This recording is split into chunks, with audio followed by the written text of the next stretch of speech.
Mateus, capítulo 24. É uma palavra que Deus tem colocado no meu coração e eu não posso falar somente uma vez, mas tenho que falar sempre. Mas desta feita, este assunto que é de suma importância para meditarmos juntos. Capítulo 24 do Evangelho de Mateus, versículo 45, está escrito: quem é, pois, o servo fiel e prudente, que o Senhor constituiu sobre a sua casa, para dar o sustento a seu tempo? 46. Bem-aventurado aquele servo que o Senhor, quando vier, achar servindo assim. Em verdade vos digo que o porá sobre todos os seus bens. Porém, se aquele mau servo disser consigo, o meu Senhor tarde virá,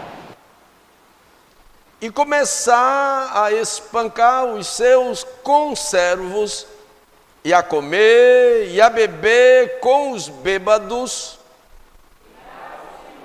aquele servo no dia em que ele não espera e a hora em que ele não sabe. e separá-lo-á, e destinará a sua parte com os hipócritas, e ali haverá pranto e ranger de dentes. E todos dizem: Amém.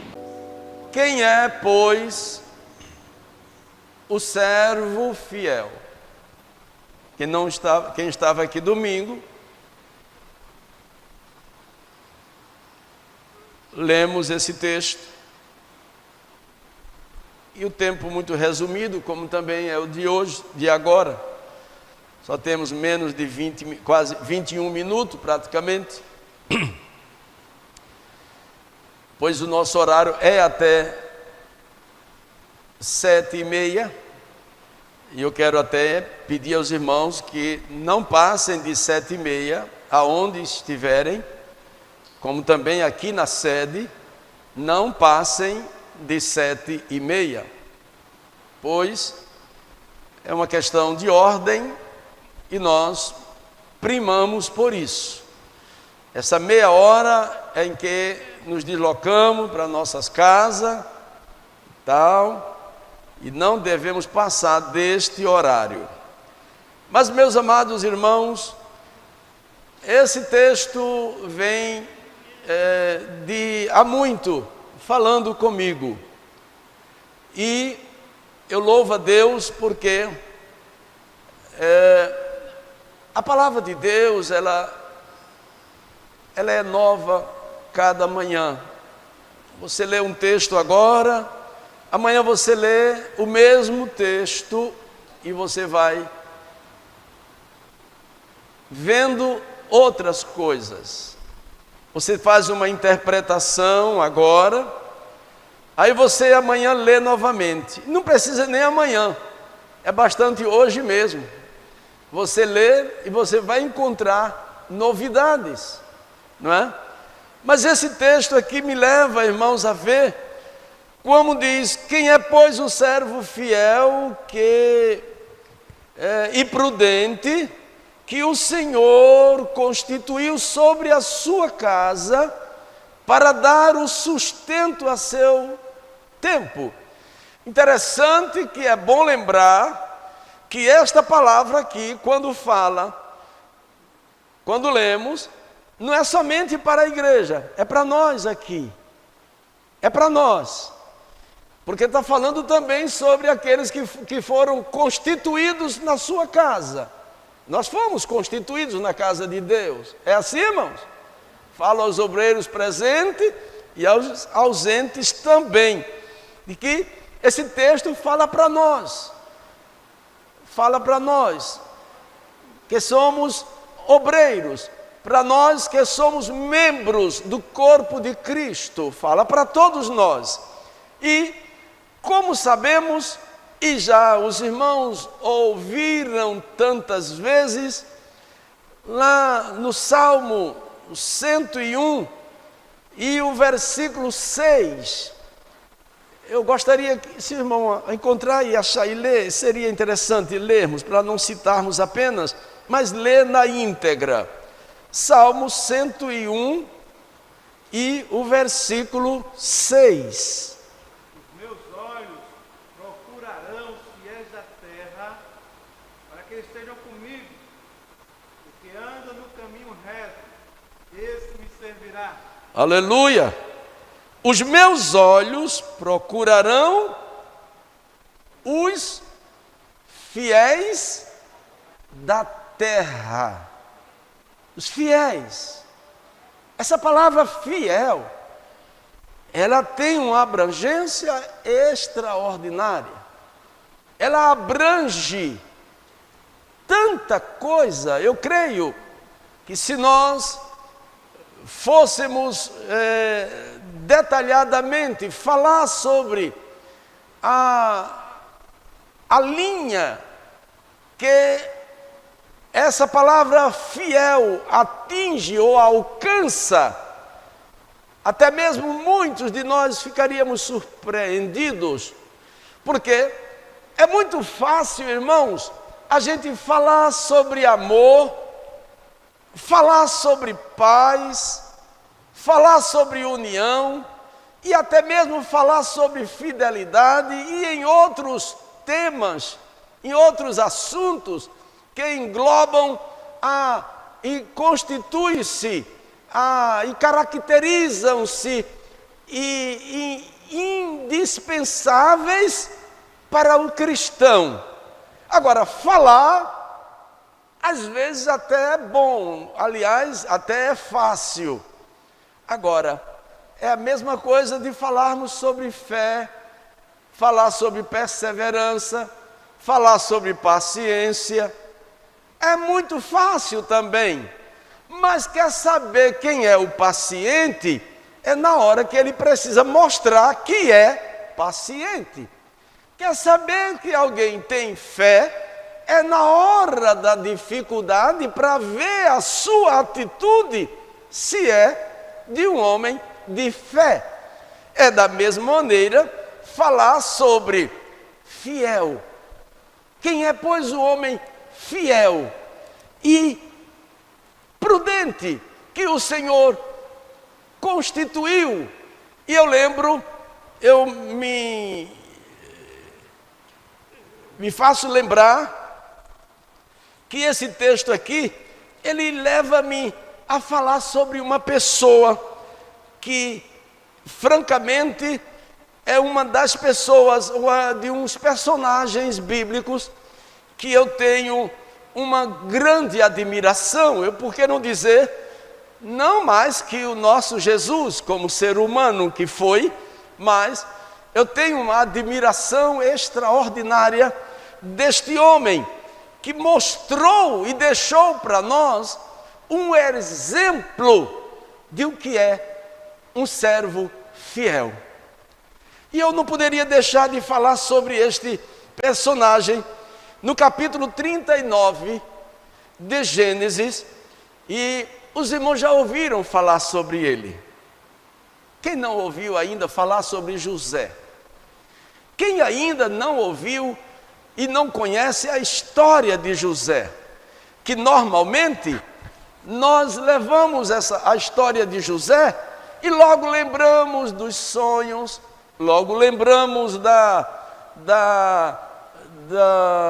perseguição dos irmãos, logo lembramos que os irmãos venderam José, logo lembramos que antes jogaram numa cova, e assim por diante. Lembramos tudo isso, mas uma coisa que a gente precisa de detalhar um pouco mais é sobre as atitudes, o comportamento de José como escravo, como servo, que foi constituído sobre a casa de Potifar. E ele chegou ali naquele lugar. Ah, meu Deus, a gente não pode, irmão, até se aprofundar demais, porque só em pensar, eu estou aqui porque meus irmãos me venderam. Imagina, somente isso não seria o bastante para alguém se entristecer, para alguém talvez desanimar, ou criar uma revolta dentro de si. Eu não sei como seria qualquer um de vocês, mas eu me imagino numa situação dessa, sabendo que estou em um lugar estranho, idólatra, longe de minha família, separado de meus pais, separado da minha família e como escravo, trabalhando como escravo. Mas lendo a história de José, você e eu encontramos que mesmo com a separação de José da família, foi, apesar de ser duro lembrar isso e pensar nisso, mas foi providencial da parte de Deus. Sabe para quê? Foi providencial para Deus mais tarde dar sustento à própria família de José. Aí, para ver isso é bastante, é preciso ler com calma para ver uma avaliação detalhada. Ou seja, falar sobre os irmãos, dizer que os irmãos de José foram muito rigorosos com ele, invejosos, com aquela inveja, e porque nosso pai compra uma túnica de várias cores que representa poderio sobre nós e dá esta túnica a José e se revolta. Bom, não é fácil e literalmente se faz esta avaliação. Mas, irmãos, a gente precisa entender uma coisa. Quando nós estamos aqui sofrendo, passando dificuldade, às vezes sendo caluniados, sendo desprezados, sendo subestimado a nossa capacidade e, enfim, perseguido por vários também, várias razões e vários motivos, a gente às vezes não quer entender. Mas quando a gente começa vendo o trabalhar de Deus em nossa vida, a gente não tem como não ver que Deus trabalha em nós como Ele quer, da forma que Ele quer. E eu preciso de confiar em Deus e dizer a Deus, obrigado pelo que eu estou passando. Ah, meu Deus, mas é assim mesmo, pastor? Eu preciso dizer, Deus, obrigado pelo que eu estou passando. Porque às vezes alguém passa por sofrimento, às vezes alguém passa por dificuldades, mas são sofrimentos e dificuldades que ele mesmo é o protagonista daquela situação. Ele mesmo foi quem criou aquela situação. E depois, meu Deus, não sei por que eu estou sofrendo. Foi você quem procurou. E de que se queixa o homem?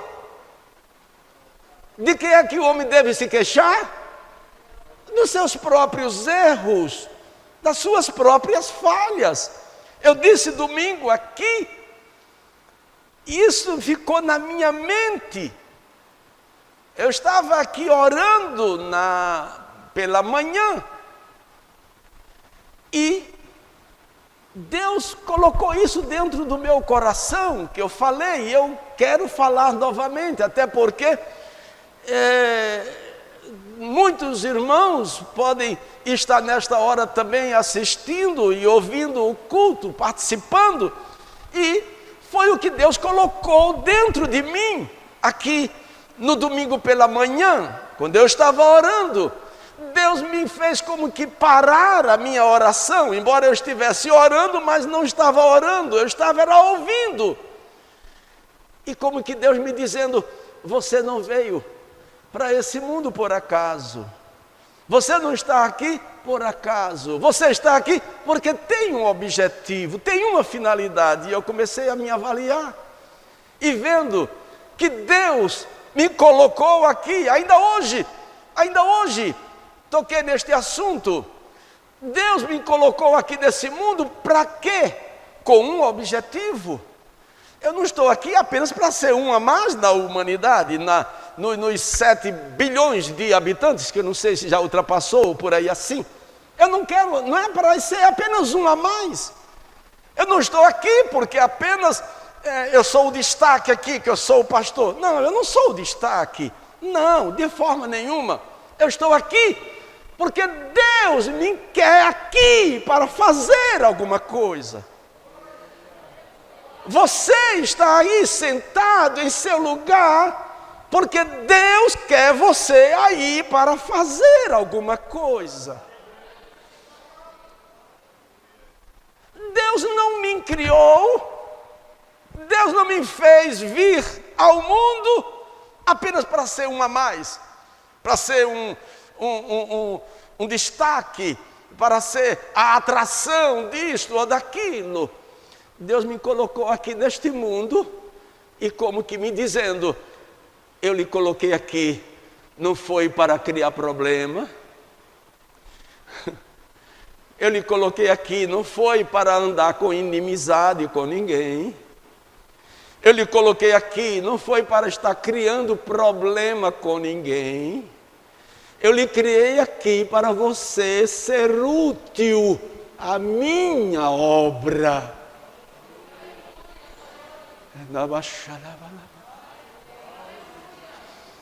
Eu lhe coloquei aqui, Deus diz isso para cada um de nós.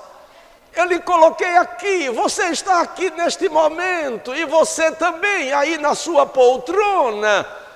Deus colocou você, não foi para outra coisa, não deixe ser levado para outra forma, outra maneira, outra atitude, a não ser fazer algo em prol, em benefício da obra do Senhor, da causa do Senhor. Deus me colocou aqui e me diz, eu vou lhe colocar aqui. Se eu soubesse, eu diria o nome de cada um de vocês, mas não vou dizer que eu não sei, é claro, mas Deus lhe colocou aqui, sabe para quê? Lhe dando o direito de você escolher. Olha só, que responsabilidade. Eu lhe coloquei aqui para você escolher como quer viver na eternidade. Você aqui só vai viver até uma certa idade. Se passar de 70, como eu estou chegando, é até 70, então já estou cumprindo, se eu chegar o que a Bíblia promete. E se passar até 80, é só enfado e canseira. Mas se chegar a 90 ou 100, aí é que é enfado e canseira. Mas é somente isso mesmo. Agora, na eternidade, oh glória ao nome de Jesus.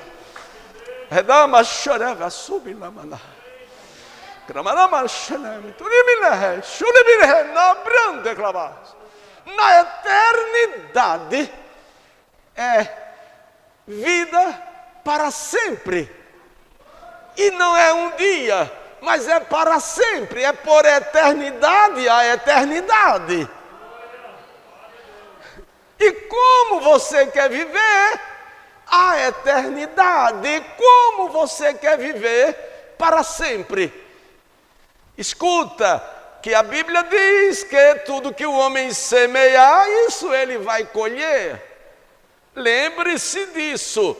Não pense que é apenas um livro comum, não é um livro comum ou uma história qualquer lhe dizendo isso. É a própria palavra de Deus. Tudo que o homem semear, isso ele ceifará, ele vai colher. Então, Deus me deixa aqui e me diz, você tem livre arbítrio. Olha, Zé Carlos, você está aí. Você tem livre arbítrio, você tem livre escolha, você tem todo o direito de ir e vir e fazer o que você quiser. Alguém me pergunta: ô pastor, já está liberado? Já está liberado andar de calça comprida na igreja? Já está liberado usar brinco? Eu digo: olha, essa pergunta é inocente que você está fazendo. Nós somos Igreja Evangélica, a Assembleia de Deus. Eu conheço a doutrina da Igreja Evangélica, Assembleia de Deus. Há 53 anos que eu conheço a doutrina e é a mesma. Ah, mas porque fulano usa? Eu digo: olha, você cuida da sua vida, olhe a sua vida, examine-se a sua vida e faça a sua parte, porque você não vai pagar pela conta dos outros. Eu não vou pagar a conta de vocês não, viu? Vocês que cuidam das suas contas. E nem vocês vão pagar as minhas. Cada um paga a sua, cada um paga a sua conta.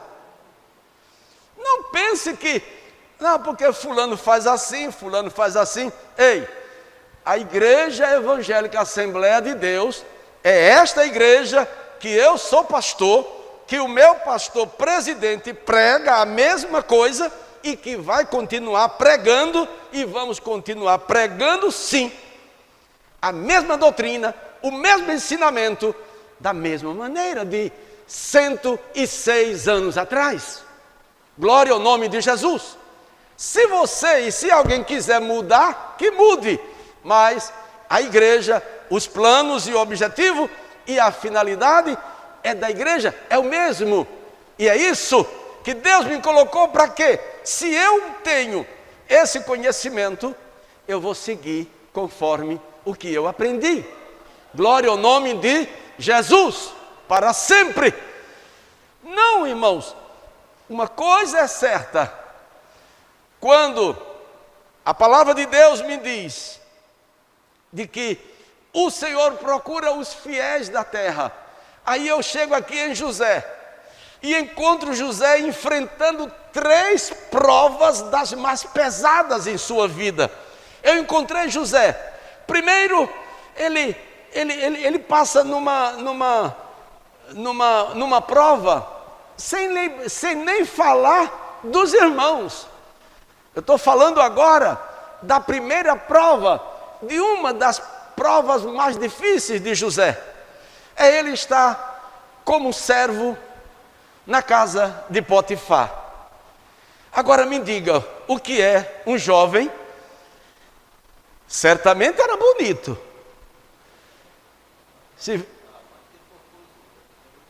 A Bíblia diz, formoso. Era formoso, era bonito.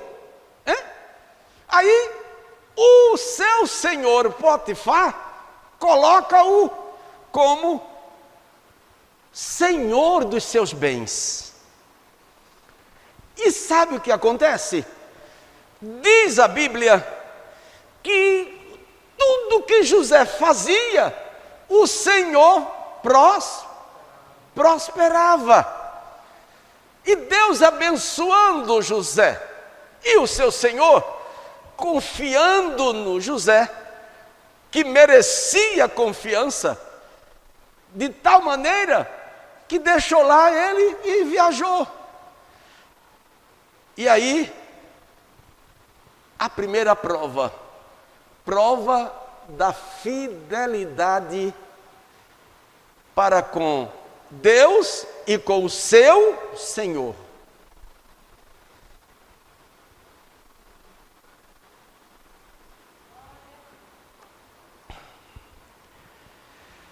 Eu não quero me aprofundar mais nesse assunto, mas imagina, José chega na casa do seu senhor para cumprir a sua tarefa, o seu trabalho, e a sua senhora a mãe do seu senhor mandou que os seus funcionários não viessem para o trabalho, porque ele chegou e não tinha ninguém. É assim ou não é? Ele chegou para trabalhar na sua casa, não era uma casa, chegar uma casa comum, eram certamente palacetes, era lugares, um lugar grande, uma casa grande. E quando José chega lá, os colegas de trabalho não tinha nenhum. Mas é possível? Não veio nenhum hoje, eu vim sozinho? Mas não, foi um projeto de Satanás, que usando a mulher do patrão, disse aos empregados: não entra ninguém, deixa só José chegar. E quando José chega, ela vai assediá-lo. Mas olha o que ele diz, no versículo, no capítulo 39, capítulo 39 de Gênesis, versículo 8. Você pode ler e acompanhar. Porém, ele recusou e disse, versículo 8.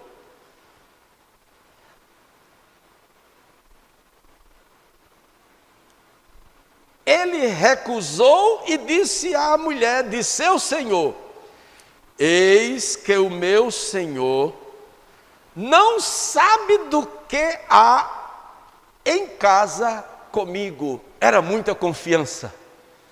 Não sabe o que tem aqui dentro de casa comigo. Os seus bens ele entregou em minhas mãos. Ele me confiou tudo isso. Não sabe o que tem aqui dentro. Ele entregou tudo. E entregou em minhas mãos tudo o que tem. Versículo 9.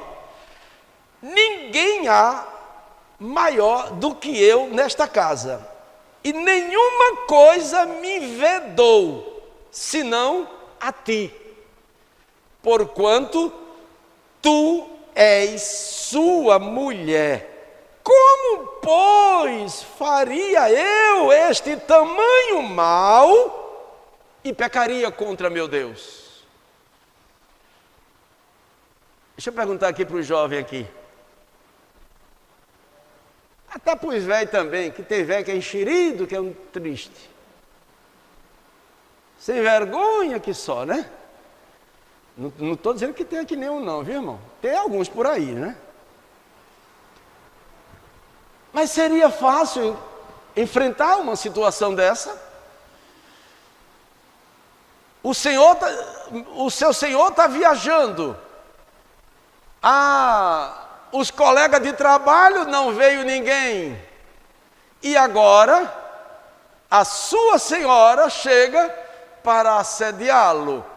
No versículo 7, e aconteceu, depois destas coisas, que a mulher de seu senhor pôs os olhos em José e disse: deita-te comigo. E esse moço, formoso, mas temente a Deus, oh glória ao nome de Jesus. Ei, se nós tememos a Deus, se você teme a Deus, é bem verdade, quantas provações você tem passado. Isto é, irmãos, uma prova muito séria. Um homem passar por uma situação dessa, um jovem, mas ele demonstrar o seu temor a Deus. E quando o seu senhor chega, a infeliz da mulher conta a história totalmente diferente ao seu marido. Mas Deus tinha plano na vida de José. Que se Deus não tivesse plano na vida de José, ele teria morrido logo ali. Mas ele enfrentou uma outra prova, foi a prisão. Porque era preso na prisão do rei e logo era condenado à morte. Era essa a rotina e logo era condenado à morte. Mas o que aconteceu? José chega lá no cárcere, na prisão, e o carcereiro, o dono, o homem que está com a chave nas mãos, entrega a chave a José. Já pensou, irmãos? Mas sabe o que é isso? É uma demonstração de quem é fiel. Glória a Deus. Glória a Deus. Eu creio que Deus está nos trazendo esta palavra nesta noite para que nós possamos despertar em nós a fidelidade que devemos ter perante o Senhor. Aleluia! Glória ao nome santo de Jesus. Pois, na verdade, se a gente não analisar um assunto como este, a gente vai deixando a coisa fluir e criando uma bola de neve, e as coisas vão continuando, mas as coisas têm que ter uma norma, tem que haver um regimento, tem que ter uma ordem, tem que haver controle. E aí, José, quando para a gente avançar, que eu não posso me demorar tanto neste assunto assim, mas olha uma outra coisa, irmãos, a outra prova que José passou. Eu anotei aqui, mas como está na minha mente, eu começo a falar mesmo e às vezes nem olho aqui mais. Mas olha só, José, quando foi nomeado governador, ele tinha tudo nas mãos para se vingar contra alguém, ou não? Tinha ou não? Ele tinha tudo nas mãos. Ele estava aqui, se ele fosse vingativo, quando seus irmãos chegaram lá, o que é que ele fazia de um por um? Matava. Ou não? E quem era que ia contra José? Quem era que ia condenar José? Ninguém. Mas chega lá seus irmãos. Irmãos, escuta esta palavra de Deus para nós. Aprenda a perdoar. Aleluia. Mas eu tenho razão. Perca a razão. Se preocupe não. Não, tudo bem, perca a razão. Não queira ter a razão para a vingança, que não vai adiantar nada. Ei, se Deus manda esta palavra aqui nesta noite, eu não posso voltar para casa com ela. Eu tenho que deixar ela aqui para você e você que está nos ouvindo e assistindo. Aprenda a perdoar, aprenda a amar. Aprenda a ver na sua vida que Deus tem um plano para agir dentro da sua casa.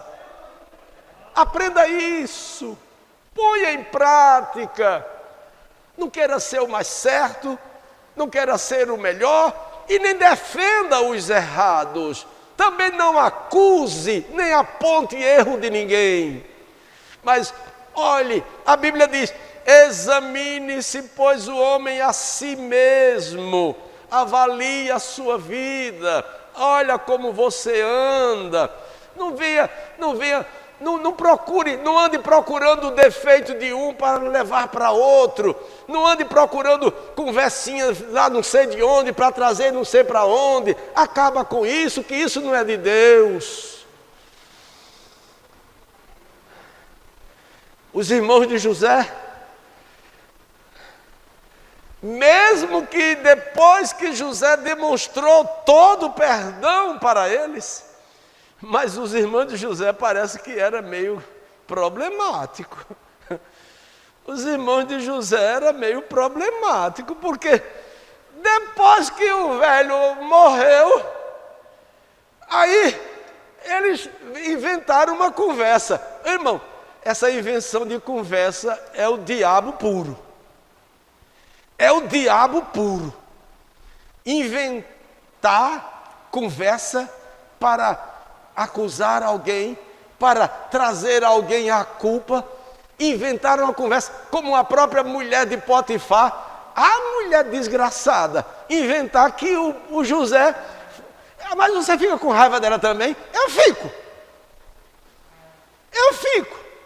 Mas não é com aquela raiva que eu nem a conheci, né? Nem quero. Mas, irmãos, por que inventar conversa feia? Por que inventar conversa contra alguém? Os irmãos de José, sabe o que eles fizeram? Olha, vamos falar com José, nosso pai morreu, e agora que nosso pai morreu, e José agora ele vai se vingar da gente. José, nosso pai, quando estava para morrer, mas os caras são mentirosos, né? É brincadeira isso. Nosso pai, quando estava para morrer, disse que você cuidasse bem da gente. Não se vingue da gente, não. A gente sabe que não vale nada. Nós fizemos o que fizemos, mas não precisava isso, não. Porque José tinha um coração perdoador. José já havia perdoado, já tinha demonstrado que era um servo fiel, tanto na questão da questão de dignidade pessoal, se respeitou, honrou o seu Senhor e honrou a Deus. Ei, é isso que temos que fazer: honrar, amar, perdoar, viver como verdadeiros servos, porque Deus guarda isso bem guardado. Não esqueça isso que você está ouvindo. Deus não lhe trouxe para o mundo para você ser uma pedra na vida de ninguém. Deus lhe trouxe para você ajudar, para você abençoar, para você fazer algo em prol da causa do Senhor, em prol do reino de Deus. Não foi para outra coisa. Lembre-se disso. Deus não me trouxe aqui apenas para ser um volume a mais no mundo. Deus me colocou aqui. Eu quero que você grave isso bem gravado. Deus me colocou aqui porque Ele tem um plano na minha vida. Você e eu, nós não somos melhor que ninguém, mas aprove a Deus me escolher. Deus escolheu você. Quem é escolhido de Deus aqui? Deixa eu ver se tem algum escolhido de Deus. Quem é? Somos escolhidos de Deus. Que privilégio, irmãos. Mas por que Deus... É porque eu sou melhor? Não, não é porque eu sou melhor do que ninguém, mas porque eu aceitei o plano de Deus. E é isso que eu falei do início. O livre-arbítrio, o direito de escolha, nós temos. E é esse direito de escolha que nós temos que precisamos escolher o melhor. Amém, irmãos? Escolher o melhor. Se alguém quiser escolher, quando está escrito lá em Cantares ou Eclesiastes, alegra-te, jovem, recreie-se. Recreie-se quer dizer, divirta-se. Vá para onde o seu coração desejar. Pode ir para onde quiser. Pode fazer o que quiser. Você tem liberdade para ir e voltar para onde e o dia e a hora que você quiser. Agora, lembre-se de uma coisa. Lembre-se de uma coisa. De tudo, o Senhor te pedirá conta. Ah, e é? Claro. Você tem a liberdade, mas não vá para onde você quiser. Não vá para onde o seu coração deseja ir. Vá para onde o Senhor lhe der o direcionamento. Vá na direção do Senhor. Ande na presença de Deus. Ande como um servo do Senhor. Ande como uma serva do Senhor. E aí, não fique nessa ideia de... Jesus está tardando a vir e eu posso fazer isso ou fazer aquilo. Não faça isso não, porque você pode perder o direito de vida eterna, pode perder a salvação, e depois que partir para a eternidade, já está decidido como será a vida daqueles que aqui viveram, se pelo bem, se pelo mal, se pelo caminho certo, se pelo caminho largo, ou se pelo caminho estreito, se pela vida ou pela morte, se escolheu a vida ou escolheu a morte. Eu escolhi a vida, e a vida é Jesus Cristo. Deus abençoe os amados e queridos irmãos.